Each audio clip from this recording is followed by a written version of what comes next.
Punjabi radio दिवस सुन रहे सारे श्रोतिਆਂ ਨੂੰ ਬਲਵਿੰਦਰ ਕੌਰ ਵੱਲੋਂ ਪਿਆਰ ਭਰੀ ਸਤਿ ਸ਼੍ਰੀ ਅਕਾਲ। ਪ੍ਰੋਗਰਾਮ ਜੀ ਖਬਰ ਤੇ ਨਜ਼ਰ ਪ੍ਰੋਗਰਾਮ ਦੇ ਵਿੱਚ ਸਾਡੇ ਨਾਲ ਹੋਣਗੇ ਬਲਤੇਜ ਪੰਨੂ ਜੀ, ਦੱਸਣਗੇ ਕਿ ਪੰਜਾਬ ਵਿੱਚ ਭਾਰਤ ਵਿੱਚ ਕੀ ਕੁਝ ਵਾਪਰ ਰਿਹਾ। ਖਬਰਾਂ ਤੋਂ ਪਹਿਲਾਂ ਧੰਨਵਾਦ ਕਰਨਾ ਚਾਹੁੰਦੇ ਸਾਡੇ ਸਪਾਂਸਰਸ ਜਿਨ੍ਹਾਂ ਨੇ ਇਸ ਪ੍ਰੋਗਰਾਮ ਨੂੰ ਸਪਾਂਸਰ ਕੀਤਾ, ਆਪ ਸਭ ਤੱਕ ਪਹੁੰਚਾਇਆ ਜੀ। ਖਾਲਸਾ ਇੰਸ਼ੋਰੈਂਸ ਏਜੰਸੀ ਸੈਨੋਜ਼ੇ ਤੋਂ ਗੁਰਦੀਪ ਸਿੰਘ ਬਿਰਦੀ ਕਲੋਵਸ, ਅਸ਼ਾਨਜੀਤ ਸਿੰਘ ਕਲੋਟੀ ਜੁੱਬਾ ਸਿਟੀ, ਸਤਨਾਮ ਸਿੰਘ ਸ਼ੇਰਗਿੱਲ ਸਲਮਾ, ਮਨਦੀਪ ਸਿੰਘ ਸੈਨੋਜ਼ੇ, ਜੱਸੀ ਗਿੱਲ ਤੇ ਜੱਸੀ ਸਿੱਧੂ ਜੀ ਬੇਕਰਸਫੀਲਡ, ਪ੍ਰੀਤਮ ਸਿੰਘ ਤੇ Talwinder Singh Gill Bakersfield, Harvans Singh Uppal ਜੁੱਬਾ city, Kashmir Singh ji Sacramento ਤੋਂ, ਸਾਊਥ ਵੈਸਟ ਫਾਰਮੇਸੀ ਵਾਲੇ ਬੇਕਰਸਫੀਲਡ ਤੋਂ ਬਹੁਤ ਬਹੁਤ ਇਹਨਾਂ ਦਾ ਧੰਨਵਾਦ ਕਰਦੇ ਹਾਂ। ਇਹਨਾਂ ਨੇ ਇਸ ਪ੍ਰੋਗਰਾਮ ਨੂੰ ਸਪਾਂਸਰ ਕੀਤਾ, ਆਪ ਸਭ ਤੱਕ ਪਹੁੰਚਾਇਆ ਜੀ। ਸਾਡੇ ਨਾਲ ਜੁੜ ਚੁੱਕੇ ਨੇ ਬਲਤੇਜ ਪੰਨੂ ਜੀ, ਸਤਿ ਸ਼੍ਰੀ ਅਕਾਲ, ਸਵਾਗਤ ਹੈ ਜੀ। ਸਤਿ ਸ਼੍ਰੀ ਅਕਾਲ ਜੀ, ਧੰਨਵਾਦ ਜੀ, ਬਹੁਤ ਮਿਹਰਬਾਨੀ। ਹਾਂ, ਅਤੇ ਬਲਤੇਜ ਪੰਨੂ ਜੀ ਆਪਾਂ ਕਵਰ ਕੀਤੀ ਸੀ ਜਿਹੜਾ 13 ਤਲਾਕ ਆ, ਮੁਸਲਮਾਨਾਂ ਦੇ ਰਿਵਾਜ ਹੈਗਾ ਆ ਕਿ ਉਹ 3 ਵਾਰੀ ਤਲਾਕ ਕਹਿਣ ਤਾਂ ਤਲਾਕ ਹੋ ਜਾਂਦਾ, ਤਾਂ ਸੁਪਰੀਮ ਕੋਰਟ ਨੇ ਉਹ ਜਿਹੜਾ ਫੈਸਲਾ ਦੇਣਾ ਸੀ ਉਹ ਰਾਖਵਾਂ ਰੱਖਿਆ।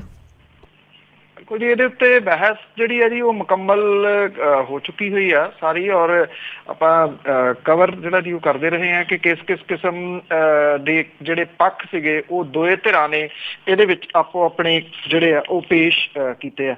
ਹੁਣ ਇਹ ਬਹਿਸ ਜਿਹੜੀ ਹੈ ਜੀ ਉਹ ਮੁਕੰਮਲ ਹੋ ਚੁੱਕੀ ਹੋਈ ਆ, ਔਰ ਮੁਸਲਿਮ ਭਾਈਚਾਰੇ ਦੇ ਵਿੱਚ 30 ਤਲਾਕ ਦੀ ਸੰਵਿਧਾਨਿਕ ਜਿਹੜੀ ਪ੍ਰਾਮਾਣਿਕਤਾ ਹੈ ਉਹਨੂੰ ਚੁਣੌਤੀ ਦੇਣ ਵਾਲੀਆਂ ਪਟੀਸ਼ਨਾਂ ਦੇ ਉੱਤੇ ਸੁਪਰੀਮ ਕੋਰਟ ਨੇ ਆਪਣਾ ਫੈਸਲਾ ਜਿਹੜਾ ਜੀ ਉਹ ਰਾਖਵਾਂ ਰੱਖ ਲਿਆ। ਚੀਫ ਜਸਟਿਸ ਹੋਰਾਂ ਦੀ ਅਗਵਾਈ ਵਾਲੇ 5 ਮੈਂਬਰੀ ਸੰਵਿਧਾਨਕ ਬੈਂਚ ਦੇ ਵਿੱਚ ਇਸ ਮਸਲੇ ਦੇ ਉੱਤੇ 6 ਦਿਨ ਜਿਹੜੀ ਉਹ ਸੁਣਵਾਈ ਹੋਈ। ਇਹਦੇ ਦੌਰਾਨ ਕੇਂਦਰ ਦੀ ਸਰਕਾਰ, ਆਲ ਇੰਡੀਆ ਮੁਸਲਿਮ ਪਰਸਨਲ ਲਾ ਬੋਰਡ, ਆਲ ਇੰਡੀਆ ਮੁਸਲਿਮ ਵਿਮਨ ਪਰਸਨਲ ਲਾ ਬੋਰਡ ਸਣੇ ਵੱਖ-ਵੱਖ ਧਿਰਾਂ ਨੇ ਆਪਣੀ ਜਿਹੜੀ ਉਹ ਰਾਏ ਰੱਖੀ। ਜਿਹੜੇ ਜਸਟਿਸ ਕੁਰੀਅਨ ਜੋਜ਼ਫ ਨੇ, ਰੋਹਿੰਟਨ ਨਰੀਮਨ, ਉਦੇਸ਼ ਲਲਿਤ ਤੇ ਅਬਦੁਲ ਨਜ਼ੀਰ ਦੀ ਸ਼ਮੂਲੀਅਤ ਵਾਲੇ ਇਸ ਬੈਂਚ ਨੇ 11 ਨੂੰ ਸੁਣਵਾਈ ਜਿਹੜੀ ਸ਼ੁਰੂ ਕੀਤੀ ਸੀਗੀ। ਇਹਦੇ ਵਿੱਚ ਵੱਖ-ਵੱਖ ਭਾਈਚਾਰਿਆਂ ਦੇ ਜਿਹੜੇ ਜੱਜ ਨੇ ਉਹ ਸ਼ਾਮਲ ਸਨ ਜੀ। ਬੈਂਚ ਨੇ ਵੀ ਕਿਹਾ ਜੀ ਕਿ ਉਹ ਇਸ ਗੱਲ ਦੀ ਜਾਂਚ ਕਰੂਗਾ ਕਿ ਮੁਸਲਮਾਨ ਵਿਚਾਲੇ 30 ਤਲਾਕ ਦੀ ਕਵਾਇਦ ਉਹਨਾਂ ਦੇ ਧਰਮ ਦਾ ਬੁਨਿਆਦੀ ਹੱਕ ਹੈ, ਔਰ ਇਸ ਦੌਰਾਨ ਬਹੁ ਵਿਆਹ ਜਾਂ ਨਿਕਾਹ ਹਲਾਲਾ ਦੇ ਮੁੱਦੇ ਦੇ ਉੱਤੇ ਕੋਈ ਵਿਚਾਰ ਜਿਹੜਾ ਜੀ ਉਹ ਨਹੀਂ ਕਰੂਗਾ। ਜਿਹੜੀ ਫੈਸਲਾ ਅਜੇ ਕਦੋਂ ਸੁਣਾਉਂਦਾ ਸੁਪਰੀਮ ਕੋਰਟ ਇਹਦੇ ਬਾਰੇ ਦੇ ਵਿੱਚ ਇਹ ਬਾਅਦ ਵਾਲੀ ਗੱਲ ਆ। ਜਿਹੜੀ ਉੱਭਰਵੀਂ ਗੱਲ ਇਹਦੇ ਵਿੱਚੋਂ ਸਾਹਮਣੇ ਆਈ, ਜਿਹਦੇ ਵਿੱਚ ਜਿਹੜੇ ਚੀਫ ਜਸਟਿਸ ਨੇ ਜਿਨ੍ਹਾਂ ਨੇ ਪੁੱਛਿਆ ਵੀ ਸੀਗਾ ਕਿ ਕੀ ਔਰਤ ਨੂੰ ਉਹਦੇ ਵਿੱਚ ਹੱਕ ਹੈ ਕਿ ਜਦੋਂ ਉਹਨੂੰ ਤਲਾਕ ਕਹਿ ਦਿੱਤਾ ਜਾਂਦਾ ਤੇ ਉਦੋਂ ਬਾਅਦ ਉਹ ਉਹਦਾ ਵਿਰੋਧ ਕਰ ਸਕੇ ਜਾਂ ਉਹਨੂੰ ਜਿਹੜਾ ਜੀ ਉਹ ਰੱਦ ਕਰ ਸਕੇ। ਸ਼ਾਇਦ ਹੋ ਸਕਦਾ ਜੀ ਇਹ ਅਹਿਮ ਮੁੱਦਾ ਜਿਹੜਾ ਜੀ ਇਹਦੇ ਵਿੱਚੋਂ ਉੱਭਰ ਕੇ ਸਾਹਮਣੇ ਆਵੇ। ਬਾਕੀ ਅਜੇ ਇੰਤਜ਼ਾਰ ਜਿਹੜਾ ਜੀ ਉਹ ਕਰਨਾ ਪਊਗਾ ਅਦਾਲਤ ਦੇ ਫੈਸਲੇ। ਬਿਲਕੁਲ ਜੀ, ਜ਼ਰੂਰ ਉਹ ਵੀ ਕੁਛ ਨਾ ਕੁਛ ਕਰਨਗੇ। ਤਾਂ ਅੱਗੇ ਆਪਾਂ ਗੱਲ ਕਰਦੇ ਹਾਂ ਕਿ ਜਿਉਂ ਹੀ ਨਵੀਂ ਪਾਰਟੀ ਆਈ ਆ ਜੀ ਬੜਾ ਕੁਛ ਹੋ ਰਿਹਾ ਆ, ਸਿਰਫ ਬੰਦੇ ਬਦਲੇ ਆ, ਚਿਹਰਾ ਤੇ ਕੰਮ ਕਾਜ ਉਹੀ ਆ। ਜਿਸ ਤਰ੍ਹਾਂ ਸਾਬਕਾ DGP ਵਿਰੁੱਧ ਕੇਸ ਸੀਗਾ ਭ੍ਰਿਸ਼ਟਾਚਾਰ ਦਾ, ਉਹ ਕੇਸ ਹੀ ਖਤਮ ਹੋ ਗਿਆ। ਬਿਲਕੁਲ ਜੀ, ਐਕਚੁਅਲੀ ਇਹ ਜਿਹੜੇ ਸਾਬਕਾ DGP ਨੇ ਜੀ ਵਿਰਕ ਸਾਹਿਬ, ਇਹ ਜਦੋਂ ਪਿਛਲੀ ਕੈਪਟਨ ਅਮਰਿੰਦਰ ਸਿੰਘ ਹੋਰਾਂ ਦੀ ਸਰਕਾਰ ਸੀਗੀ ਉਹਨਾਂ ਦੇ ਨਿਓਰ ਦੇ ਦੌਰਾਨ DGP ਸੀਗੇ ਜੀ। ਔਰ ਹੁਣ ਮੋਹਾਲੀ ਦੀ ਜਿਹੜੀ ਵਿਸ਼ੇਸ਼ ਜ਼ਿਲ੍ਹਾ ਅਦਾਲਤ ਹੈ ਉਹਨੇ ਸਾਬਕਾ DGP ਸਰਬਦੀਪ ਸਿੰਘ ਵਿਰਕ ਦੇ ਵਿਰੁੱਧ ਦਰਜ ਭ੍ਰਿਸ਼ਟਾਚਾਰ ਦਾ ਕੇਸ ਖਤਮ ਕਰ ਦਿੱਤਾ ਜੀ। ਵਿਜੀਲੈਂਸ ਦੇ ਵੱਲੋਂ ਕੁਝ ਸਮੇਂ ਤੋਂ ਉਹਨਾਂ ਵਿਰੁੱਧ ਕੇਸ ਖਤਮ ਕਰਨ ਦੀ ਪੈਰਵੀ ਕੀਤੀ ਜਾ ਰਹੀ ਸੀਗੀ। ਅਦਾਲਤ ਦੇ ਵਿੱਚ ਕੇਸ ਦੀ ਸੁਣਵਾਈ ਦੇ ਦੌਰਾਨ ਜਿਹੜੇ ਸੈਸ਼ਨ ਜੱਜ ਸੀਗੇ ਉਹਨਾਂ ਨੇ ਜਿਹੜੇ ਸਰਬਦੀਪ ਸਿੰਘ ਵਿਰਕ ਦੇ ਵਿਰੁੱਧ ਚੱਲ ਰਿਹਾ ਭ੍ਰਿਸ਼ਟਾਚਾਰ ਦਾ ਕੇਸ ਖਤਮ ਕਰਨ ਲਈ ਵਿਜੀਲੈਂਸ ਦੀ ਅਰਜ਼ੀ ਮਨਜ਼ੂਰ ਕਰ ਲਈ। ਵਿਰਕ ਹੋਰਾਂ ਨੇ ਆਪਣੇ ਵਕੀਲ ਦੇ ਨਾਲ ਅਦਾਲਤ ਦੇ ਵਿੱਚ ਉਹ ਹਾਜ਼ਰ ਸੀਗੇ ਜੀ, ਔਰ ਪੰਜਾਬ ਦੇ ਮੁੱਖ ਮੰਤਰੀ ਕੈਪਟਨ ਅਮਰਿੰਦਰ ਸਿੰਘ ਹੋਰਾਂ ਦੇ ਵਿਰੁੱਧ ਵੀ ਕੇਸ ਖਤਮ ਕਰਨ ਦੇ ਵਾਸਤੇ ਵਿਜੀਲੈਂਸ ਦੇ ਵੱਲੋਂ ਅਰਜ਼ੀ ਦਾਇਰ ਕੀਤੀ ਹੋਈ ਆ। ਇਹਦੇ ਉੱਤੇ ਸੁਣਵਾਈ ਜਿਹੜੀ ਆ ਉਹ 25 ਮਈ ਨੂੰ ਇਸੇ ਜਿਹੜਾ ਜੀ ਉਹ ਹੋਣੀ ਆ। ਜਿਹੜੀ ਵਿਜੀਲੈਂਸ ਬਿਊਰੋ ਹੈ ਜੀ ਉਹਨੇ ਹੀ ਇਹ ਕੇਸ ਦਰਜ ਕੀਤੇ ਸੀਗੇ। ਇਹ ਕਹਾਣੀ ਜਿਹੜੀ ਹੈ ਜੀ ਆਪਣੇ ਆਪ ਦੇ ਵਿੱਚ ਹੀ ਅਜੀਬੋ ਗਰੀਬ ਆ ਕਿ ਵਿਜੀਲੈਂਸ ਜਿਹੜੀ ਪਰਚਾ ਦਰਜ ਕਰਦੀ ਆ ਮੁੜ ਕੇ ਉਹੀ ਕਹਿੰਦੀ ਆ ਕਿ ਮੈਂ ਇਹ ਕੇਸ ਜਿਹੜਾ ਜੀ ਉਹ ਵਾਪਸ ਲੈਣਾ ਜੀ। ਸਾਬਕਾ ਪੁਲਿਸ ਮੁਖੀ ਦੇ ਵਿਰੁੱਧ ਦਰਜ ਭ੍ਰਿਸ਼ਟਾਚਾਰ ਦਾ ਕੇਸ ਉਹਨੇ ਕਿਹਾ ਜੀ ਉਹ ਖਤਮ ਕਰਨਾ ਚਾਹੁੰਦੀ ਆ, ਔਰ ਇਹਦੇ ਹੁਣ ਉਹਨੂੰ ਜਿਹੜੇ ਦੀ ਜ਼ਰੂਰਤ ਨਹੀਂ ਹੈ। ਤੇ ਅਦਾਲਤ ਨੇ ਕਿਹਾ ਜੀ ਜਦੋਂ ਵਿਜੀਲੈਂਸ ਜਿਹਨੇ ਕੇਸ ਦਰਜ ਕਰਾਇਆ ਜੇ ਉਹ ਖਤਮ ਕਰਨਾ ਚਾਹੁੰਦੀ ਤੇ ਅਦਾਲਤ ਦਾ ਉਹਦੇ ਵਿੱਚ ਫਿਰ ਦਖਲ ਜਿਹੜਾ ਜੀ ਉਹ ਬਹੁਤਾ ਰਹਿ ਜਿਹੜਾ ਉਹ ਨਹੀਂ ਜਾਂਦਾ ਜੀ। ਔਰ ਜ਼ਿਲ੍ਹਾ ਅਦਾਲਤ ਦੇ ਵੱਲੋਂ ਇਸ ਤੋਂ ਪਹਿਲਾਂ ਅਕਾਲੀ ਭਾਜਪਾ ਕਾਰਜਕਾਲ ਦੇ ਦੌਰਾਨ ਉਦੋਂ ਦੇ ਮੁੱਖ ਮੰਤਰੀ ਹੁਣ ਸਾਬਕਾ ਹੋਏ ਪ੍ਰਕਾਸ਼ ਸਿੰਘ ਬਾਦਲ ਤੇ ਸਾਬਕਾ ਮੁੱਖ ਮੰਤਰੀ ਸੁਖਬੀਰ ਸਿੰਘ ਬਾਦਲ ਤੇ ਉਹਨਾਂ ਦੇ ਨੇੜਲਿਆਂ ਸਣੇ ਵਿਜੀਲੈਂਸ ਦੀ ਮਿਹਰਬਾਨੀ ਸਦਕਾ ਦੋਸ਼ ਮੁਕਤ ਜਿਹੜਾ ਜੀ ਉਹ ਕਰਾਰ ਦੇ ਦਿੱਤਾ ਸੀਗਾ। ਔਰ ਵਿਜੀਲੈਂਸ ਨੇ ਕੁਝ ਸਮਾਂ ਪਹਿਲਾਂ ਸਾਬਕਾ ਸਿੱਖਿਆ ਮੰਤਰੀ ਤੋਤਾ ਸਿੰਘ ਵਿਰੁੱਧ ਕੇਸ ਖਤਮ ਕਰਨ ਦੀ ਅਰਜ਼ੀ ਦਿੱਤੀ ਸੀਗੀ, ਪਰ ਮੁਹਾਲੀ ਦੀ ਅਦਾਲਤ ਨੇ ਇਹ ਅਰਜ਼ੀ ਰੱਦ ਜਿਹੜੀ ਹੈ ਜੀ ਉਹ ਕਰ ਦਿੱਤੀ ਸੀ। ਭਾਵ ਕਿ ਇੱਕ ਗੱਲ ਤਾਂ ਬੜੀ ਕਲੀਅਰ ਹੈ ਜੀ ਕਿ ਜਦੋਂ ਇਹਨਾਂ ਦਾ ਦਿਲ ਕਰਦਾ ਜੀ ਉਦੋਂ ਉਹ ਕੱਢ ਲੈਂਦੇ ਆ ਜਿਹੜਾ ਪਿੰਜਰੇ 'ਚ ਪਾਇਆ ਹੋਇਆ ਤੋਤਾ, ਤੇ ਜਦੋਂ ਦਿਲ ਕਰਦਾ ਜੀ ਉਦੋਂ ਉਹਨੂੰ ਉਡਾ ਦਿੰਦੇ ਆ। ਉਹ ਸਿਰਫ ਔਰ ਸਿਰਫ ਇਹ ਰਾਜਨੀਤਿਕ ਤੌਰ ਦੇ ਉੱਤੇ ਜਿਹੜਾ ਇੱਕ ਦੂਜੇ ਨੂੰ ਲੈਟ ਡਾਊਨ ਕਰਨ ਦੇ ਵਾਸਤੇ ਕੇਸ ਦਰਜ ਕੀਤੇ ਜਾਂਦੇ ਆ। ਜਦੋਂ ਕੋਈ ਸਮਝੌਤਾ ਵਗੈਰਾ ਹੋ ਜਾਂਦਾ ਤੇ ਫਿਰ ਜਿਹੜੇ ਆ ਜੀ ਇਹ ਉਹੀ ਜਿਹੜੀ ਹੈਗੀ ਵਿਜੀਲੈਂਸ ਦੀ ਉਹ ਕੇਸ ਵਾਪਸ ਲੈ ਲੈਂਦੀ ਹੈ। ਵਿਜੀਲੈਂਸ ਕਾਹਦੀ ਹੋਈ ਜੇ ਇਸੇ ਤਰ੍ਹਾਂ ਹੀ ਉਹਨੇ ਕਰਨਾ ਹੈ ਤਾਂ ਫਿਰ ਤਾਂ ਲੋੜ ਵੀ ਨਹੀਂ ਇਹਨਾਂ ਤੋਂ ਇੰਨੀਆਂ ਤਨਖਾਹਾਂ ਦੇਣ ਦੀ।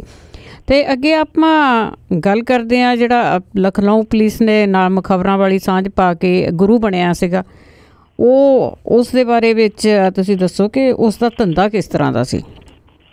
ਨਹੀਂ ਜੀ, ਇਹ ਫੜ ਕੇ ਲਿਆਂਦਾ ਵਿਜੀਲੈਂਸ ਦੇ ਵੱਲੋਂ। ਅਜੇ ਇਹਦੀਆਂ ਜਿਹੜੀਆਂ ਤਾਰਾਂ ਨੇ ਇੱਥੇ ਪੰਜਾਬ 'ਚ ਕਿਵੇਂ ਜੁੜੀਆਂ ਇਹਦੇ ਸੰਬੰਧੀ ਅਜੇ ਹੋਰ ਖੁਲਾਸੇ ਜਿਹੜੇ ਆ ਜੀ ਉਹ ਹੋ ਸਕਦੇ ਆ। ਪਰ ਇਹ ਪਤਾ ਲੱਗਾ ਜੀ ਕਿ ਇਹ MTech MBA ਇਹਨੇ ਜਿਹੜੀ ਆ ਜੀ ਉਹ ਕੀਤੀ ਹੋਈ ਆ ਔਰ ਫਰਾਟੇਦਾਰ ਅੰਗਰੇਜ਼ੀ ਬੋਲਦਾ, ਜਿਹਦੇ ਨਾਲ ਇਹ ਪ੍ਰਭਾਵ ਜਿਹੜਾ ਜੀ ਦੂਜਿਆਂ ਦੇ ਉੱਤੇ ਪਾ ਲੈਂਦਾ ਸੀਗਾ। ਇਹਨੇ ਕੀਤਾ ਕੀ ਹੋਇਆ ਸੀਗਾ ਕਿ ਉੱਤਰ ਪ੍ਰਦੇਸ਼ ਦੇ ਵਿੱਚ ਇਹ ਮੁਖਬਰ ਬਣ ਕੇ ਰਹਿੰਦਾ ਸੀਗਾ ਪੁਲਿਸ ਦਾ। ਪੁਲਿਸ ਨੂੰ ਜਾਣਕਾਰੀ ਜਿਹੜੀ ਹੈ ਜੀ ਦਿੰਦਾ ਰਹਿੰਦਾ ਸੀਗਾ, ਜਿਹਦੇ ਕਰਕੇ ਪੁਲਿਸ ਨੂੰ ਕਦੀ ਸ਼ੱਕ ਹੀ ਨਹੀਂ ਹੋਇਆ ਕਿ ਇਹ ਬੰਦਾ ਇਹੋ ਜਿਹਾ ਕੰਮ ਵੀ ਜਿਹੜਾ ਜੀ ਉਹ ਕਰ ਸਕਦਾ। ਜਿਹੜਾ ਪੇਪਰ ਲੀਕ ਕਰਵਾ ਕੇ ਉਹਨੂੰ ਇਹ ਖੱਲ ਕਰਕੇ ਫਿਰ ਮੋਟੇ ਪੈਸੇ ਜਿਹੜੇ ਆ ਜੀ ਉਹ ਲੈ ਕੇ ਜਿਹੜੇ ਕੈਂਡੀਡੇਟ ਸੀਗੇ ਉਹਨਾਂ ਨੂੰ ਉੱਥੇ ਹੀ ਰੱਖਿਆ ਜਾਂਦਾ ਸੀਗਾ। ਤਿਆਰੀ ਕਰਵਾ ਕੇ ਫਿਰ ਜਿਹੜਾ ਫਲਾਈਟ ਦੇ ਰਾਹੀਂ ਇੱਥੇ ਲਿਆਂਦਾ ਜਾਂਦਾ ਸੀਗਾ ਵੱਖ-ਵੱਖ ਸੂਬਿਆਂ ਦੇ ਵਿੱਚ। ਪੰਜਾਬ 'ਚੋਂ ਇਹਨੇ ਆਪਣੇ ਦਲਾਲ ਜਿਹੜੇ ਆ ਜੀ ਸਮੁੱਚੇ ਪੰਜਾਬ ਦੇ ਵਿੱਚ ਛੱਡੇ ਹੋਏ ਸੀਗੇ ਔਰ ਜਿਹੜੇ ਕਿ ਇਸ ਤਰ੍ਹਾਂ ਦੇ ਜਿਹੜੇ ਕੈਂਡੀਡੇਟ ਸੀਗੇ ਉਹਨਾਂ ਨੂੰ ਲੱਭਦੇ ਸੀਗੇ ਔਰ ਉਹਨਾਂ ਦੇ ਨਾਲ ਫਿਰ ਸੌਦੇਬਾਜ਼ੀ ਜਿਹੜੀ ਹੈ ਜੀ ਇਹ ਕਰਦੇ ਸੀ। ਮਹਿੰਗੀਆਂ ਕਾਰਾਂ ਰੱਖਣ ਦਾ ਸ਼ੌਕੀਨ ਆ ਜੀ, ਮਰਸਡੀਜ਼ ਕਾਰਾਂ ਰੱਖਣ ਦਾ ਸ਼ੌਕੀਨ ਆ।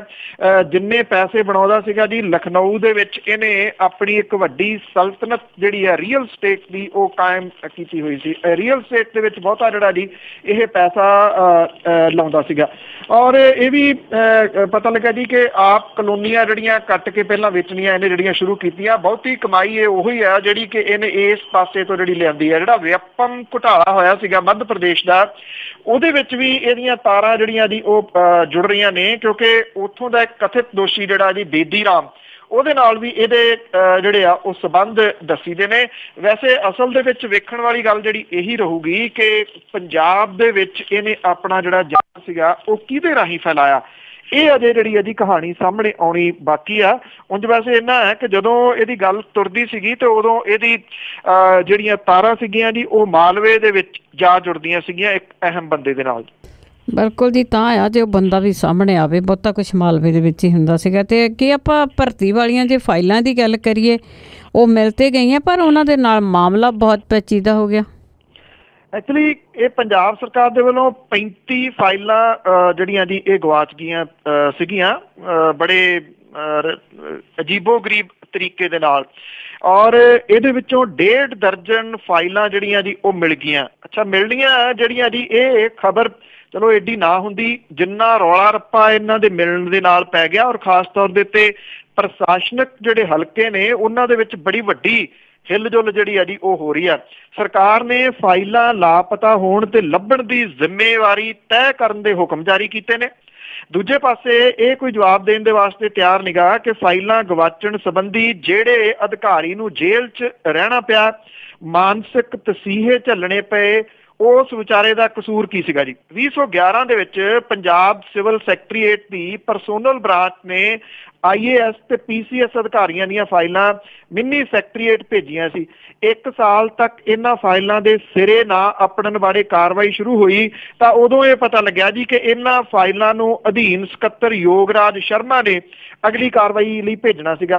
ਪੁੱਛਗਿੱਛ ਕਰਨ ਨਾਲ ਕੋਈ ਗੱਲ ਨਹੀਂ ਬਣੀ ਤੇ ਸਰਕਾਰ ਨੇ 2 IAS ਅਧਿਕਾਰੀਆਂ ਦੀ ਅਗਵਾਈ ਹੇਠ ਇੱਕ ਕਮੇਟੀ ਬਣਾਤੀ, ਜਿਹਨੇ ਆਪਣੀ ਕਾਰਵਾਈ ਮੁਕੰਮਲ ਕਰਕੇ ਇਹਨਾਂ ਫਾਈਲਾਂ ਦੀ ਗੁੰਮਸ਼ੁਦਗੀ ਦੇ ਵਾਸਤੇ ਇਸ ਜਿਹੜਾ ਵਿਅਕਤੀ ਸੀਗਾ ਜੀ ਇਹਨੂੰ ਦੋਸ਼ੀ ਜਿਹੜਾ ਜੀ ਉਹ ਠਹਿਰਾ ਦਿੱਤਾ।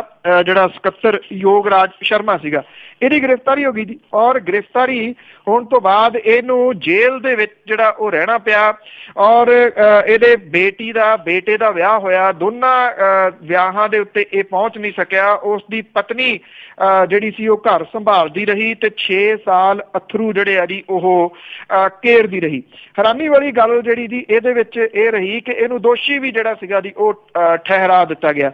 ਹੁਣ ਜਿਹੜੀਆਂ 35 ਵਿੱਚੋਂ 18 ਫਾਈਲਾਂ ਮਿਲ ਗਈਆਂ। ਜਿਹੜੇ 2 IAS ਅਧਿਕਾਰੀਆਂ ਨੇ ਇਹਦੀ ਛਾਣਬੀਣ ਕੀਤੀ ਸੀ, ਜਿਨ੍ਹਾਂ ਨੇ ਇਹਨੂੰ ਦੋਸ਼ੀ ਜਿਹੜਾ ਜੀ ਠਹਿਰਾਤਾ ਸੀਗਾ, ਉਹ ਜਿਹੜੇ ਜੀ ਭੱਜੇ ਫਿਰਦੇ ਨੇ ਹੁਣ ਕਿ ਇਹ ਫਾਈਲਾਂ ਮਿਲ ਕਿੱਥੋਂ ਗਈਆਂ, ਬਾਕੀ ਫਾਈਲਾਂ ਜਿਹੜੀਆਂ ਜੀ ਉਹ ਕਿੱਥੇ ਨੇ।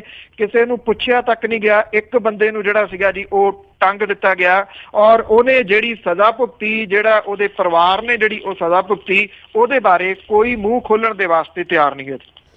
ਬਿਲਕੁਲ ਜੀ, ਇਸੇ ਤਰ੍ਹਾਂ ਹੀ ਆ ਇੱਥੇ ਤਾਂ। ਬਾਕੀ ਅੱਗੇ ਆਪਾਂ ਭਾਸ਼ਾ ਵਿਭਾਗ ਦੀ ਗੱਲ ਕਰੀਏ, ਪਿੱਛੇ ਜਿਹੜੀ 10 ਸਾਲ ਜਿਹੜਾ ਰਾਜ ਕੀਤਾ ਆ ਉਹਨੇ ਵੀ ਕੁਛ ਨਹੀਂ ਉਸ ਦਾ ਕੀਤਾ ਤੇ ਹੁਣ ਵਾਲਿਆਂ ਨੇ ਵੀ ਕੁਛ ਨਹੀਂ ਕੀਤਾ ਜਿਹੜੀ ਹੁਣ ਇਸ ਵੇਲੇ ਸਰਕਾਰ ਆ। ਪਰ ਇਹਨਾਂ ਦੇ ਆਪਣੇ ਜਿਹੜੇ ਬੈਂਕ ਬੈਲੈਂਸ ਵੀ ਵੱਧਦੇ ਆ, ਇਹਨਾਂ ਦੀਆਂ ਪ੍ਰੋਪਰਟੀਆਂ ਵੀ ਵੱਧਦੀਆਂ, ਪਰ ਭਾਸ਼ਾ ਵਿਭਾਗ ਦਾ ਕੋਈ ਵੀ ਖਿਆਲ ਨਹੀਂ ਕਰਦਾ। ਬਿਲਕੁਲ ਜੀ, ਭਾਸ਼ਾ ਵਿਭਾਗ ਜਿਹੜਾ ਇੱਥੇ ਪਟਿਆਲੇ ਦੇ ਵਿੱਚ ਹੈੱਡ ਆਫਿਸ ਹੈਗਾ ਜੀ ਇਹਦਾ, ਇਹ ਦਿਓ ਕੱਦ ਬਿਲਡਿੰਗ ਜਿਹੜੀ ਆ ਜ਼ਰੂਰ ਬਣੀ ਹੋਈ ਆ ਪਰ ਬਹੁਤ ਮੰਦੇ ਹਾਲੀ ਆ। ਜਿੰਨੇ ਲੋਕ ਇਹਦੇ ਵਿੱਚੋਂ ਰਿਟਾਇਰ ਹੁੰਦੇ ਗਏ, ਮੁੜ ਕੇ ਕਿਸੇ ਨੇ ਭਰਤੀ ਨਹੀਂ ਕੀਤਾ। ਇਹਨੂੰ ਮਿਲਣ ਵਾਲੇ ਜਿਹੜੇ ਫੰਡ ਸੀਗੇ ਜੀ ਉਹਨਾਂ ਦੇ ਵਿੱਚ ਹਰ ਸਾਲ ਹੌਲੀ ਹੌਲੀ ਕੱਟ ਲਾਉਂਦਿਆਂ ਤਕਰੀਬਨ ਖਾਤਮੇ ਵੱਲ ਨੂੰ ਜਿਹੜਾ ਜੀ ਉਹ ਚਲੇ ਗਏ। ਸੂਬੇ ਦੇ ਵਿੱਚ ਕੈਪਟਨ ਅਮਰਿੰਦਰ ਸਿੰਘ ਹੋਰਾਂ ਦੀ ਅਗਵਾਈ ਵਾਲੀ ਕਾਂਗਰਸ ਸਰਕਾਰ ਬਣਨ ਤੋਂ ਬਾਅਦ ਥੋੜੀ ਆਸ ਜਿਹੜੀ ਜੀ ਇਹ ਜਾਗੀ ਕਿ ਸ਼ਾਇਦ ਹੋ ਸਕਦਾ ਜੀ ਕਿ ਹੁਣ ਭਾਸ਼ਾ ਵਿਭਾਗ ਦੀ ਸਾਰ ਜਿਹੜੀ ਆ ਉਹ ਲਈ ਜਾਵੇ। ਸਿੱਖਿਆ ਮੰਤਰੀ ਜਿਹੜੇ ਨੇ ਅਰੋੜਾ ਚੌਧਰੀ, ਉਹਨਾਂ ਦੇ ਕੋਲੇ ਵਿਭਾਗ ਦੀ ਜ਼ਿੰਮੇਵਾਰੀ ਵੀ ਹੈ। ਉਹਨਾਂ ਦੇ ਵੱਲੋਂ ਵੀ ਭਾਸ਼ਾ ਵਿਭਾਗ ਸੰਬੰਧੀ ਅਜੇ ਕੁਝ ਨਹੀਂ ਕੀਤਾ ਗਿਆ। ਵੈਸੇ ਇਹ ਦੱਸਦੀ ਹੈ ਕਿ ਪੰਜਾਬੀ ਭਾਸ਼ਾ ਤੋਂ ਆਪ ਵੀ ਕੋਰੇ ਨੇ। ਭਾਸ਼ਾ ਵਿਭਾਗ ਦੇ ਡਾਇਰੈਕਟਰ ਜਿਹੜੇ ਨੇ ਉਹਨਾਂ ਨੇ ਜਿਹੜਾ ਜੀ ਚੰਡੀਗੜ੍ਹ ਦੇ ਵਿੱਚ ਮੰਤਰੀਆਂ ਨੂੰ ਮਿਲਣ ਦੇ ਵਾਸਤੇ ਗਏ, ਪਰ ਵਿਭਾਗ ਦੇ ਹਾਲਤ ਦੇ ਬਾਰੇ ਗੱਲ ਕੋਈ ਜਿਹੜੀ ਆ ਜੀ ਉਹ ਹੋ ਨਹੀਂ ਸਕੀ ਜੀ। ਔਰ ਅਜੇ ਤੱਕ ਮੰਤਰੀ ਨੂੰ ਇਹ ਚੇਤਾ ਨਹੀਂ ਆਇਆ ਕਿ ਭਾਸ਼ਾ ਵਿਭਾਗ ਦੀ ਜਿਹੜੀ ਹੈ ਜੀ ਉਹ ਸਾਰ ਲੈਣੀ ਆ। ਹਾਲਾਤ ਜਿਹੜੇ ਨੇ ਜੀ ਇਹ ਨੇ ਕਿ ਵਿਭਾਗ ਦੀਆਂ 40 ਖੋਜ ਅਫਸਰਾਂ ਦੀਆਂ ਅਸਾਮੀਆਂ ਦੇ ਵਿੱਚੋਂ ਇਸ ਵੇਲੇ 13 ਭਰੀਆਂ ਨੇ। ਸਹਾਇਕ ਡਾਇਰੈਕਟਰ ਜ਼ਿਲ੍ਹਾ ਜਿਹੜੇ ਭਾਸ਼ਾ ਅਫਸਰਾਂ ਦੀਆਂ 27 ਦੇ ਵਿੱਚੋਂ ਹੁਣ ਸਿਰਫ 12 ਬਚੀਆਂ ਨੇ। ਖੋਜ ਸਹਾਇਕਾਂ ਦੀਆਂ 60 ਅਸਾਮੀਆਂ ਚੋਂ ਸਿਰਫ 4 ਭਰੀਆਂ ਹੋਈਆਂ ਨੇ ਇਸ ਵੇਲੇ।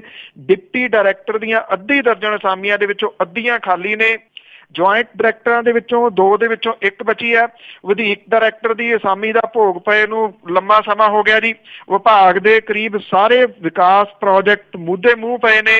ਚਾਲੂ ਸਾਲ ਦੇ ਵਾਸਤੇ ਵਿਕਾਸ ਸਕੀਮਾਂ ਵਾਸਤੇ 1 ਰੁਪਈਆ ਵੀ ਜਿਹੜਾ ਜੀ ਭਾਸ਼ਾ ਵਿਭਾਗ ਦੇ ਕੋਲੇ ਹੈ ਨੀਗਾ। ਪਿਛਲੀ ਅਕਾਲੀ ਸਰਕਾਰ ਤੋਂ ਮੁੱਖ ਦਫ਼ਤਰ ਭਾਸ਼ਾ ਭਵਨ ਦੀ ਮੁਰੰਮਤ ਲਈ 4.25 ਕਰੋੜ ਰੁਪਈਏ ਮੰਗੇ ਗਏ ਸੀਗੇ, ਪਰ 4.25 ਰੁਪਈਏ ਵੀ ਨਹੀਂ ਮਿਲੇ, ਜਿਹਦੇ ਕਰਕੇ ਤਰੇੜਾਂ ਜਿਹੜੀਆਂ ਜੀ ਇਸ ਬਿਲਡਿੰਗ ਦੇ ਵਿੱਚ ਆ ਗਈਆਂ। ਨਾ ਇੱਥੇ ਕੋਈ ਪੇਂਟ ਹੋਇਆ ਪਿਛਲੇ ਸਮੇਂ ਤੋਂ, ਨਾ ਇਹਦੀ ਕੋਈ ਦੇਖ ਰੇਖ ਜਿਹੜੀ ਆ ਜੀ ਉਹ ਕੀਤੀ ਗਈ ਆ।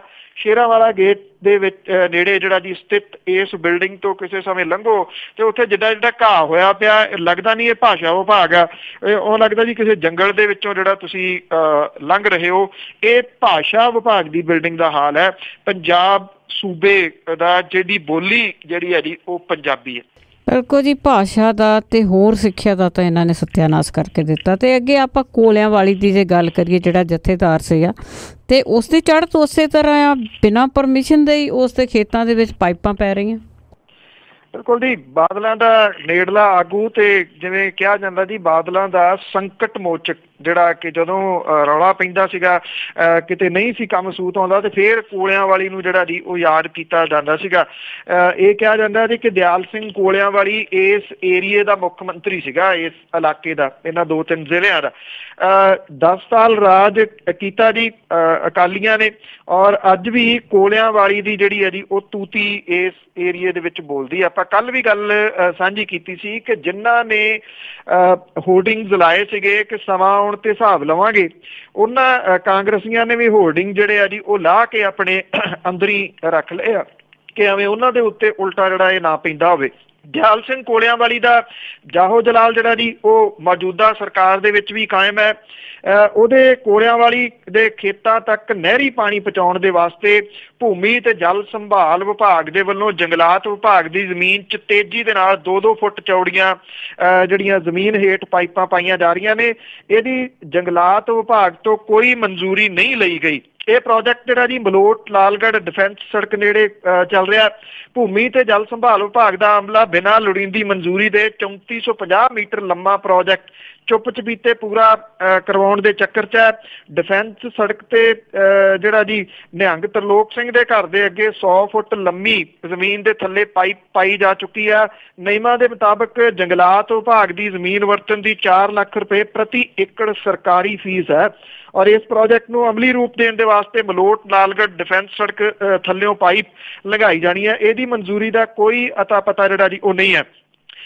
ਪਿਛਲੀ ਅਕਾਲੀ ਜਿਹੜੀ ਸਰਕਾਰ ਦੇ ਸਮੇਂ ਨਵੰਬਰ 16 ਦੇ ਵਿੱਚ ਨਹਿਰੀ ਪਾਣੀ ਸੰਬੰਧੀ ਕੋਈ 53 ਲੱਖ 55 ਲੱਖ ਰੁਪਏ ਦਾ ਪ੍ਰੋਜੈਕਟ ਪਾਸ ਜਿਹੜਾ ਜੀ ਉਹ ਕੀਤਾ ਗਿਆ ਸੀਗਾ, ਔਰ ਇਹ ਹੁਣ ਜਿਹੜਾ ਜੀ ਬਿਨਾਂ ਕਿਸੇ ਪਰਮਿਸ਼ਨ ਤੋਂ ਦਿਨ ਰਾਤ ਜਿਹੜਾ ਜੀ ਉਹ ਕਰਕੇ ਤੇ ਪਾਣੀ ਪਹੁੰਚਾਉਣ ਦੀ ਕੋਸ਼ਿਸ਼ ਕੀਤੀ ਜਾ ਰਹੀ ਆ। ਦਿਆਲ ਸਿੰਘ ਕੋਲਿਆਂ ਵਾਲੀ ਇਹਦੇ ਵਿੱਚ ਕਹਿੰਦਾ ਜੀ ਕਿ ਗਲਤੀ ਨਾਲ ਪਾਈਪਾਂ ਜੰਗਲਾਤ ਜ਼ਮੀਨ 'ਚੋਂ ਲੰਘ ਗਈਆਂ ਹੋਣੀਆਂ ਨੇ ਤੇ ਹੁਣ ਪਟਵਾ ਕੇ ਕਿਸਾਨਾਂ ਦੇ ਖੇਤਾਂ ਦੇ ਹੇਠੋਂ ਜਿਹੜਾ ਨਾ ਜੀ ਇਹਨੂੰ ਲਗਾਇਆ ਜਾਊਗਾ। ਤਰਕ ਦੇਖੋ ਜੀ ਕੈਸਾ ਉਹਨਾਂ ਦਾ ਕਿ ਗਲਤੀ ਦੇ ਨਾਲ ਜੰਗਲਾਤ ਦੇ ਮਹਿਕਮੇ ਦੇ ਵਿੱਚੋਂ ਜਿਹੜਾ ਜੀ ਉਹ ਲੰਘ ਗਈਆਂ ਹੋਣੀਆਂ ਨੇ। ਅਦਰਵਾਈਜ਼ ਤਾਂ ਕਹਿੰਦੇ ਜੀ ਵੀ ਜਿਹੜੀ ਭੋਰਾ ਪੂਛ ਵੀ ਨਹੀਂ ਲੰਘਣ ਦਿੰਦਾ, ਪਰ ਲੰਘ ਜਵੇ ਤੇ ਫਿਰ ਜਦੋਂ ਵੱਡਿਆਂ ਦਾ ਲੰਘਦਾ ਫਿਰ ਤਾਂ ਹੱਥ ਹੀ ਲੰਘ ਜਾਂਦਾ ਨੇ। ਬਿਲਕੁਲ ਜੀ, ਜਦੋਂ ਛਤਰ ਛਾਇਆ ਹੋਵੇ ਵੱਡਿਆਂ ਦੀ ਤਾਂ ਫਿਰ ਤੇ ਬਹੁਤ ਕੁਛ ਲੰਘ ਜਾਂਦਾ ਹੈ ਜੀ। ਤੇ ਅੱਗੇ ਆਪਾਂ ਆਮ ਆਦਮੀ ਪਾਰਟੀ ਦੀ ਗੱਲ ਕਰੀਏ, ਪੰਜਾਬ ਦੇ ਵਿੱਚ ਇਹਨਾਂ ਨੇ ਰੁੱਸਿਆਂ ਨੂੰ ਆਵਾਜ਼ਾਂ ਮਾਰਨੀਆਂ ਸ਼ੁਰੂ ਕੀਤੀਆਂ ਜੀ। ਕਿਉਂਕਿ ਇਸ ਵੇਲੇ ਮੀਟਿੰਗਾਂ ਜਿਹੜੀਆਂ ਜੀ ਉਹ ਡਿਸਟ੍ਰਿਕਟ ਵਾਈਜ਼ ਚੱਲ ਰਹੀਆਂ ਨੇ, ਔਰ ਜਿਹੜੀ ਪਾਰਟੀ ਹੈ ਜੀ ਇਹਦੀ ਮੀਟਿੰਗ ਜਲੰਧਰ ਤੇ ਪਟਿਆਲੇ ਦੇ ਵਿੱਚ ਕੱਲ ਹੋਈਆਂ, ਜਿਹਦੇ ਵਿੱਚ ਇਹ ਗੱਲ ਆਖੀ ਹੈ ਅਮਨ ਅਰੋੜਾ ਹੋਰਾਂ ਨੇ ਕਿ ਜਿਹੜੀ ਵਿਚਾਰ ਹੈ ਉਹ ਚੱਲ ਰਹੀ ਹੈ ਡਾਕਟਰ ਧਰਮਵੀਰ ਗਾਂਧੀ ਤੇ ਜਿਹੜੇ ਖਾਲਸਾ ਨੇ ਉਹਨਾਂ ਦੇ ਬਾਰੇ ਕਿ ਇਹਨਾਂ ਦੋਨਾਂ ਨੂੰ ਜਿਹੜਾ ਜੀ ਮਨਾਇਆ ਜਾਊਗਾ, ਪਾਰਟੀ ਦੇ ਵਿੱਚ ਲਿਆਂਦਾ ਜਾਊਗਾ। ਔਰ ਅਮਨ ਅਰੋੜਾ ਹੋਰਾਂ ਨੇ ਤਾਂ ਵੈਸੇ ਸੁੱਚਾ ਸਿੰਘ ਛੋਟੇਪੁਰ ਹੋਰਾਂ ਦੇ ਕਾਰਜਕਾਲ ਨੂੰ ਵੀ ਪੂਰੇ ਉਹਦੇ ਕਸੀਦੇ ਜਿਹੜੇ ਸੀਗੇ ਉਹ ਪੜ੍ਹੇ ਕਿ ਕਮਾਲ ਦਾ ਸੀਗਾ, ਜੇ ਉਹ ਕਾਰਜਕਾਲ ਕਮਾਲ ਦਾ ਸੀਗਾ ਫਿਰ ਪਾਰਟੀ ਨੇ ਜਿਹੜਾ ਜੀ ਉਹਨੂੰ ਪਾਸੇ ਕਿਉਂ ਕੀਤਾ, ਇਹਦਾ ਤਾਂ ਕੋਈ ਜਵਾਬ ਜਿਹੜਾ ਜੀ ਉਹਨਾਂ ਨੇ ਨਹੀਂ ਦਿੱਤਾ। ਪਰ ਉਹਨਾਂ ਨੇ ਕਿਹਾ ਕਿ ਸਾਰਿਆਂ ਨੂੰ ਨਾਲ ਜਿਹੜਾ ਜੀ ਉਹ ਜੋੜਿਆ ਜਾਊਗਾ। ਗੁਰਪ੍ਰੀਤ ਸਿੰਘ ਘੁੱਗੀ ਹੋਰਾਂ ਦੇ ਬਾਰੇ ਦੇ ਵਿੱਚ ਉਹਨਾਂ ਨੇ ਇਹ ਗੱਲ ਕਹੀ ਕਿ ਪਾਰਟੀ ਉਹਨੂੰ ਪੰਜਾਬ ਦੇ ਕਨਵੀਨਰ ਤੋਂ ਵੀ ਵੱਡਾ ਅਹੁਦਾ ਦੇਣਾ ਚਾਹੁੰਦੀ ਸੀ, ਪਰ ਗੁਰਪ੍ਰੀਤ ਸਿੰਘ ਘੁੱਗੀ ਹੋਰੀ ਜਿਹੜਾ ਜੀ ਉਹ ਆਪ ਹੀ ਤੇਜ਼ੀ ਦੇ ਨਾਲ ਜਿਹੜਾ ਸੀਗਾ ਉਹ ਪਾਰਟੀ ਨੂੰ ਛੱਡ ਗਏ। ਉਹਨਾਂ ਨੇ ਇੰਤਜ਼ਾਰ ਜਿਹੜਾ ਸੀਗਾ ਇਹਦਾ ਨਹੀਂ ਕੀਤਾ। ਡਿਸਟ੍ਰਿਕਟ ਵਾਈਜ਼ ਇਹ ਜਿਹੜੀਆਂ ਮੀਟਿੰਗਾਂ ਕੀਤੀਆਂ ਜਾ ਰਹੀਆਂ ਨੇ, ਉਸ ਤੋਂ ਬਾਅਦ ਜਿਹੜਾ ਵੀ ਢਾਂਚਾ ਬਣਾਉਣ ਵੱਲ ਨੂੰ ਪਾਰਟੀ ਜਿਹੜੀ ਆ ਉਹ ਅੱਗੇ ਵਧੂਗੀ। ਉਂਝ ਵੈਸੇ ਪੰਜਾਬ ਪਾਰਟੀ ਦੇ ਜਿਹੜੇ ਪੰਜਾਬ ਦੇ ਪ੍ਰਧਾਨ ਨੇ ਮੈਂਬਰ ਪਾਰਲੀਮੈਂਟ ਭਗਵੰਤ ਮਾਨ ਹੋਰੀ, ਉਹ ਇਹਨਾਂ ਦਿਨਾਂ ਦੇ ਵਿੱਚ ਮੁਲਕ ਦੇ ਵਿੱਚ ਨਹੀਂ ਹੈਗੇ। ਉਹਨਾਂ ਦੀ ਗੈਰ ਹਾਜ਼ਰੀ ਦੇ ਵਿੱਚ ਜਿਹੜੇ ਮੀਤ ਪ੍ਰਧਾਨ ਨੇ ਉਹਨਾਂ ਦੇ ਵੱਲੋਂ ਇਹ ਮੀਟਿੰਗਸ ਕੀਤੀਆਂ ਜਾ ਰਹੀਆਂ ਜੀ। ਚੰਗੀ ਗੱਲ ਹੈ, ਰੁੱਸਿਆਂ ਨੂੰ ਮਨਾਉਣਾ ਚਾਹੀਦਾ ਆ। ਤੇ ਅੱਗੇ ਆਪਾਂ ਲੱਖਾ ਸਦਾਣਾ ਦੀ ਗੱਲ ਕਰੀਏ ਤੇ ਉਸਨੇ ਮਲੂਕੇ ਦੇ ਖਿਲਾਫ ਕੱਚੇ ਚਿੱਠੇ ਫੋਲੇ। ਐਕਚੁਅਲੀ ਜੀ ਇਹ ਜਿਹੜੀ ਕੱਲ ਪ੍ਰੈਸ ਕਾਨਫਰੰਸ ਲਾਈ ਹੈ ਲੱਖਾ ਸਦਾਣਾ ਨੇ, ਮਾਲਵਾ ਯੂਥ ਫੈਡਰੇਸ਼ਨ ਦਾ ਜਿਹੜਾ ਆਗੂ ਹੈ ਜੀ, ਉਹਨੇ ਇਹ ਗੱਲ ਕਹੀ ਹੈ ਇਸ ਪ੍ਰੈਸ ਕਾਨਫਰੰਸ ਦੇ ਵਿੱਚ ਕਿ ਕੈਬਨਿਟ ਮੰਤਰੀ ਰਹੇ ਪਿਛਲੀ ਸਰਕਾਰ ਦੇ ਵਿੱਚ ਸਿਕੰਦਰ ਸਿੰਘ ਮਲੂਕਾ ਦੇ ਵੱਲੋਂ ਵਿਧਾਨ ਸਭਾ ਹਲਕਾ ਫੂਲ ਦੇ ਵਿੱਚ ਧੱਕੇਸ਼ਾਹੀਆਂ ਕੀਤੀਆਂ ਗਈਆਂ। ਉਹਨਾਂ ਨੇ ਕਈ ਪਰਿਵਾਰਾਂ ਨੂੰ ਇਸ ਪ੍ਰੈਸ ਕਾਨਫਰੰਸ ਦੇ ਵਿੱਚ ਜਿਹੜਾ ਜੀ ਉਹ ਪੇਸ਼ ਕੀਤਾ। ਉਹਨਾਂ ਕਿਹਾ ਕਿ ਸਾਬਕਾ ਮੰਤਰੀ ਨੇ ਸਿਆਸੀ ਹਲਕੇ ਦੇ ਵਿੱਚ ਆਪਣਾ ਦਬਦਬਾ ਬਣਾਉਣ ਦੇ ਵਾਸਤੇ ਅੰਮ੍ਰਿਤਧਾਰੀ ਔਰਤਾਂ ਨੂੰ ਨਜਾਇਜ਼ ਤੇ ਜਬਰੀ ਥਾਣੇ ਡੱਕ ਕੇ ਉਹਨਾਂ ਦੇ ਗਾਤਰੇ ਲੁਹਾਏ ਤੇ ਦਿਲ ਦਹਿਲਾਉਣ ਵਾਲੇ ਮਾਮਲੇ ਜਿਹੜੇ ਜੀ ਉਹ ਤੱਥਾਂ ਦੇ ਸਣੇ ਸਾਹਮਣੇ ਲਿਆਂਦੇ। ਉਹਨਾਂ ਨੇ ਇਹ ਦੱਸਿਆ ਜੀ ਕਿ ਭਾਈ ਰੂਪਾ, ਮਹਿਰਾਜ, ਭਗਤਾ ਤੇ ਫੂਲ ਪਿੰਡਾਂ ਤੇ ਕਸਬਿਆਂ ਦੇ ਲੋਕ ਇਸ ਮੰਤਰੀ ਦੀ ਰਾਜਸੀ ਧੱਕੇਸ਼ਾਹੀ ਨੇ ਜਿਹੜਾ ਜੀ ਉਹ ਤਪਾ ਕੇ ਰੱਖੇ। ਵਿਰੋਧੀਆਂ ਦੇ ਉੱਤੇ ਕਾਰਵਾਈਆਂ ਕਰਨ ਦੇ ਦਰਜਨਾਂ ਦੇ ਕਰੀਬ ਜਿਹੜੇ ਸੀਗੇ FIR ਦੀਆਂ ਕਾਪੀਆਂ ਦਿਖਾਉਂਦਿਆਂ ਹੋਇਆ ਉਹਨਾਂ ਨੇ ਇਹ ਕਿਹਾ ਜੀ ਕਿ ਜਿਹੜੀਆਂ ਕਈ FIR ਇਸ ਤਰ੍ਹਾਂ ਦੀਆਂ ਨੇ ਜਿਹੜੀਆਂ ਬਿਲਕੁਲ ਕਲੀਅਰ ਨੇ ਕਿ ਮਲੂਕੇ ਦੇ ਕਹੇ ਦੇ ਉੱਤੇ ਇਹਨਾਂ ਦੇ ਉੱਤੇ ਜਿਹੜੀ ਸੀ ਉਹ ਕਾਰਵਾਈ ਕੀਤੀ ਗਈ। ਇੱਕ ਨਹੀਂ ਕਈ ਜਿਹੜੀਆਂ ਉਹਨਾਂ ਨੇ ਦਿਖਾਈਆਂ ਔਰ ਇਹ ਕਿਹਾ ਗਿਆ ਕਿ 25 ਲੋਕਾਂ ਦੇ ਉੱਤੇ ਪੈਟਰੋਲ ਬੰਬ ਬਣਾਉਣ ਦੀ ਧਾਰਾ 436 ਸਣੇ ਝੂਠੇ ਪਰਚੇ ਦਰਜ ਕਰਵਾ ਕੇ ਉਹਨਾਂ ਦੀਆਂ ਔਰਤਾਂ ਬਲਵੰਤ ਕੌਰ, ਹਰਦੀਪ ਕੌਰ ਨਾ ਸਿਰਫ ਉਹਨਾਂ ਨੂੰ ਥਾਣੇ ਰੱਖਿਆ ਸਗੋਂ ਬਲਵੰਤ ਕੌਰ ਦਾ 28 ਦਿਨ ਘਰ ਦਾ ਬੂਹਾ ਵੀ ਨਹੀਂ ਖੋਲ੍ਹਣ ਦਿੱਤਾ। ਥਾਣਾ ਫੂਲ ਦੇ ਵਿੱਚ ਇੱਕ ਚੋਰੀ ਦਾ ਝੂਠਾ ਮੁਕੱਦਮਾ ਦਰਜ ਕਰਕੇ ਨੰਦ ਸਿੰਘ, ਹਰਜਿੰਦਰ ਸਿੰਘ ਸਣੇ 2 ਦਰਜਨ ਦੇ ਕਰੀਬ ਵਿਅਕਤੀਆਂ ਦਾ ਜਿਉਣਾ ਜਿਹੜਾ ਜੀ ਉਹ ਦੁੱਭਰ ਕੀਤਾ ਗਿਆ। ਇਸੇ ਤਰ੍ਹਾਂ ਪਿੰਡ ਭਾਈ ਰੂਪਾ ਦਾ ਧਰਮ ਸਿੰਘ, ਰਾਜਾ ਸਿੰਘ ਸਣੇ 21 ਵਿਅਕਤੀਆਂ ਦੇ ਵਿਰੁੱਧ ਫੂਲ ਥਾਣੇ ਦੇ ਵਿੱਚ ਇਰਾਦਾ ਕਤਲ ਦਾ ਕੇਸ ਦਰਜ ਜਿਹੜਾ ਜੀ ਉਹ ਕਰਵਾਇਆ ਗਿਆ ਔਰ ਪੁਲਿਸ ਦੀ ਵਰਦੀ ਪਾੜਨ ਦੇ ਝੂਠੇ ਪਰਚੇ ਦਰਜ ਕਰਵਾਏ ਗਏ। ਮਹਿਰਾਜ ਦੇ ਵੀਰਾ ਸਰਪੰਚ ਦੇ ਉੱਤੇ ਝੂਠਾ ਬਲਾਤਕਾਰ ਦਾ ਪਰਚਾ 376 ਤਹਿਤ ਦਰਜ ਕਰਾ ਕੇ ਉਹਦਾ ਸਮਾਜਿਕ ਤੇ ਰਾਜਸੀ ਜੀਵਨ ਤਬਾਹ ਕਰਨ ਦੀ ਕੋਸ਼ਿਸ਼ ਜਿਹੜੀ ਉਹ ਕੀਤੀ ਗਈ। ਔਰ ਜਿਹੜਾ ਲੱਖਾ ਸਿਧਾਣਾ ਸੀਗਾ ਜੀ ਉਹਨੇ ਇਹ ਵੀ ਦੱਸਿਆ ਕਿ ਕਾਂਗਰਸੀ ਸ਼ਾਮ ਲਾਲ ਵਾਸੀ ਭਗਤਾ ਦੇ ਕਤਲ ਕੇਸ ਦੇ ਵਿੱਚ ਉਹਨਾਂ ਦੇ ਸਮਰਥਕ ਬਲਬੀਰ ਸਿੰਘ ਅਕਲੀਆ ਵਿਰੁੱਧ ਕੋਈ ਕਾਰਵਾਈ ਜਿਹੜੀ ਉਹ ਨਹੀਂ ਹੋਣ ਦਿੱਤੀ ਜੀ। ਜਿਹੜੇ ਇਹ ਪਿੰਡਾਂ ਦੇ ਲੋਕ ਸੀਗੇ ਜਿਨ੍ਹਾਂ ਦੇ ਪਰਚੇ ਇਹ ਦਿਖਾਏ ਗਏ ਲੱਖਾ ਸਿਧਾਣਾ ਦੇ ਵੱਲੋਂ ਉਹ ਸਾਰੇ ਉੱਥੇ ਉਸ ਟਾਈਮ ਮੌਜੂਦ ਸੀਗੇ। ਲੱਖਾ ਸਿਧਾਣਾ ਨੇ ਇਹ ਵੀ ਜਿਹੜਾ ਜੀ ਇੱਕ ਸਨਸਨੀਖੇਜ਼ ਖੁਲਾਸਾ ਕੀਤਾ ਕਿ ਅਖੌਤੀ ਕਤਲ ਦੇ ਮਾਮਲੇ ਦੇ ਵਿੱਚ 1 ਸਾਲ ਪਹਿਲਾਂ ਪਿੰਡ ਮਹਿਰਾਜ ਵਾਸੀ ਮਿੱਠੂ ਸਿੰਘ ਉਹਦੀ ਸ਼ਰਾਬ ਪੀਣ ਦੇ ਨਾਲ ਮੌਤ ਹੋ ਗਈ, ਪਰ ਸਾਬਕਾ ਮੰਤਰੀ ਦੇ ਸਮਰਥਕਾਂ ਨੇ ਆਪਣੇ ਵਿਰੋਧੀਆਂ ਦੇ ਵਿਰੁੱਧ ਝੂਠਾ ਪਰਚਾ ਦਰਜ ਕਰਾਉਣ ਦੇ ਵਾਸਤੇ ਮਿੱਠੂ ਸਿੰਘ ਦੀ ਲਾਸ਼ ਦੇ ਗਲ ਰਾਹੀਂ ਪਾਈਪ ਪਾ ਕੇ ਜ਼ਹਿਰੀਲੀ ਦਵਾਈ ਪਾਤੀ ਔਰ ਪਿੰਡ ਮਹਿਰਾਜ ਦੇ ਗੁਰਬਚਨ ਸਿੰਘ, ਗੁਰਦੀਪ ਸਿੰਘ, ਕਾਲਾ ਸਿੰਘ ਸਣੇ 4 ਵਿਅਕਤੀਆਂ ਦੇ ਉੱਤੇ ਝੂਠਾ ਪਰਚਾ ਧਾਰਾ 306 ਦੇ ਤਹਿਤ ਜਿਹੜਾ ਜੀ ਉਹ ਦਰਜ ਕਰਵਾਤਾ। ਉਹਨੇ ਇਹ ਵੀ ਗੱਲ ਕਹੀ ਲੱਖਾ ਸਿਧਾਣਾ ਨੇ ਕਿ ਉਹ ਆਉਂਦੇ ਦਿਨਾਂ ਦੇ ਦੌਰਾਨ ਇੱਥੇ ਰਾਮਪੁਰਾ ਫੂਲ ਹਲਕੇ ਦੇ ਵਿੱਚ ਇੱਕ ਜਨਤਕ ਸਮਾਗਮ ਰੱਖ ਕੇ ਇੱਕ ਵਾਰੀ ਫੇਰ ਚੈਲੰਜ ਕਰੂਗਾ ਸਿਕੰਦਰ ਸਿੰਘ ਮਲੂਕਾ ਨੂੰ, ਜਿਹਨੇ ਪਿਛਲੇ ਦਿਨੀ ਇਹ ਗੱਲ ਕਹੀ ਸੀ ਕਿ ਕੋਈ ਇਹ ਸਾਬਤ ਕਰ ਦੇਵੇ ਕਿ ਉਹਨੇ ਕੁਝ ਝੂਠੇ ਪਰਚੇ ਦਰਜ ਕਰਾਏ ਆ ਤੇ ਉਹ ਸਿਆਸਤ ਛੱਡ ਦੂਗਾ। ਲੱਖਾ ਸਿਧਾਣਾ ਨੇ ਕਿਹਾ ਕਿ ਉਹ ਇਹਦੇ ਸਾਰੇ ਸਬੂਤ ਦੇ ਰਿਹਾ ਤੇ ਜਿੱਥੇ ਹੋਰ ਦੇਣੇ ਪਏ ਉਹ ਦੇਊਗਾ। ਉਹਨਾਂ ਫੇਰ ਚੈਲੰਜ ਕੀਤਾ ਕਿ ਸਿਕੰਦਰ ਮਲੂਕਾ ਸਿਆਸਤ ਛੱਡੇ ਕਿਉਂਕਿ ਇੰਨੇ ਉਹਨੇ ਉਹਦੇ ਖਿਲਾਫ ਸਬੂਤ ਜਿਹੜੇ ਆ ਜੀ ਉਹ ਦੇ ਦਿੱਤੇ ਆ। ਦੂਜੇ ਪਾਸੇ ਇਹਦੇ ਉੱਤੇ ਜਿਹੜਾ ਸਿਕੰਦਰ ਸਿੰਘ ਮਲੂਕਾ ਉਹਨੇ ਇੰਨੀ ਗੱਲ ਕਹੀ ਹੈ ਕਿ ਮੈਂ ਕਿਸੇ ਕ੍ਰਿਮੀਨਲ ਦੇ ਸਵਾਲਾਂ ਦਾ ਜਵਾਬ ਨਹੀਂ ਦਿੰਦਾ ਜੀ। ਉਹਨੇ ਲੱਖਾ ਸਿਧਾਣਾ ਨੂੰ ਕ੍ਰਿਮੀਨਲ ਦੱਸਿਆ। ਬਿਲਕੁਲ ਜੀ, ਉਹਨਾਂ ਨੇ ਤਾਂ ਬਹੁਤ ਸਾਰੇ ਲੋਕਾਂ ਨੂੰ ਕ੍ਰਿਮੀਨਲ ਬਣਾਇਆ ਹੋਇਆ ਸੀਗਾ ਤੇ ਅਖੀਰ ਵਿੱਚ ਆਜਨਾਮਾ ਕਿ ਹਿੰਮਤ ਕੀਤੀ ਹੈ ਬਹੁਤ ਭਗਵੰਤ ਮਾਨਾ, ਇਕੱਠੇ ਲੀਡਰ ਆ ਸੱਦ ਬਿਠਾਏ ਬੇਲੀ। ਹਿੰਮਤ ਕੀਤੀ ਹੈ ਬਹੁਤ ਭਗਵੰਤ ਮਾਨਾ, ਇਕੱਠੇ ਲੀਡਰ ਆ ਸੱਦ ਬਿਠਾਏ ਬੇਲੀ। ਪਾਰਟਕ ਪਾਰਟੀ ਅੰਦਰ ਦੇ ਬਹੁਤ ਚਰਚੇ, ਮੀਡੀਆ ਕੋਲ ਹਨ ਸਭ ਝੁਠਲਾਏ ਬੇਲੀ। ਆਏ ਫੂਲਕਾ, ਖਹਿਰਾ ਤੇ ਅਮਨ ਸਾਰੇ, ਪੱਤਰਕਾਰ ਵੀ ਸੋਚਾਂ ਵਿੱਚ ਪਾਏ ਬੇਲੀ। ਕੀਤੀ ਬਾਹਲੀ ਕਮਾਲ ਇਹ ਪੇਸ਼ਕਾਰੀ, ਕਿੜ ਅੰਦਰ ਦੀ ਇੰਜ ਨਾ ਜਾਏ ਬੇਲੀ।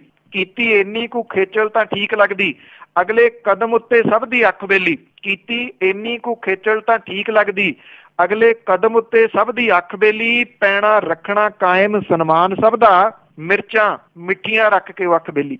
ਥੈਂਕ ਯੂ ਜੀ, ਬਹੁਤ ਬਹੁਤ ਧੰਨਵਾਦ। ਮਿਹਰਬਾਨੀ ਜੀ, ਧੰਨਵਾਦ। ਸਤਿ ਸ਼੍ਰੀ ਅਕਾਲ ਜੀ। ਤੇ ਸਰੋਤੇ ਸਨ ਬਲਤੇਜ ਪੰਨੂ ਜੀ ਜੋ ਸਾਡੇ ਨਾਲ ਜੁੜਦੇ ਨੇ, ਦੱਸਦੇ ਨੇ ਖਬਰਾਂ। ਹੁਣ ਇਸੇ ਦੇ ਨਾਲ ਖਬਰਾਂ ਦਾ ਬੁਲਟਨ ਇੱਥੇ ਹੀ ਸਮਾਪਤ। ਹੁਣ ਬਲਵਿੰਦਰ ਕੌਰ ਵੱਲੋਂ ਆਪ ਸਭ ਨੂੰ ਪਿਆਰ ਭਰੀ ਸਤਿ ਸ਼੍ਰੀ ਅਕਾਲ।